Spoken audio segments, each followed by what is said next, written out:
Do you think the CIA uses mind control to create terrorists?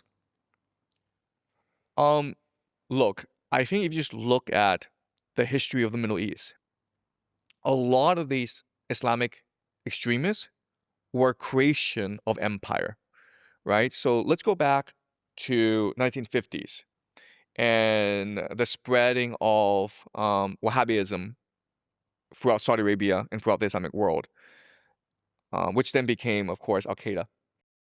Well, if you go back to the 1950s, this was heavily encouraged by the Americans and the British for three reasons, okay? The first is that America was at war with the Soviet Union in the Cold War, right? And you couldn't fight the Soviet Union in a battlefield because that would lead to a nuclear war. So what you had to do is sabotage them from within.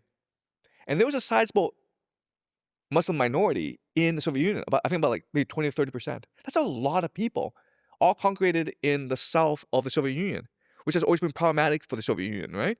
There were that many Muslims in America. So why wouldn't you encourage fanatical violent extremism, right? That's number one. That works to the benefit of the Americans and the British.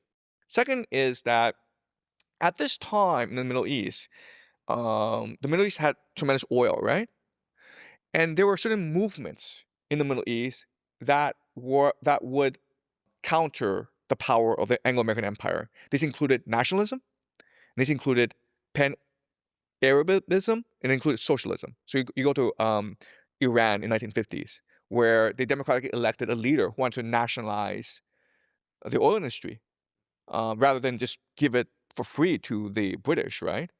And so nationalism and socialism were problems for the Americans and the British. So what do? Well, you promote Islamic extremism as a counter to nationalism and socialism, right? Um, and the third thing is that Islamic extremism destabilizes the Middle East.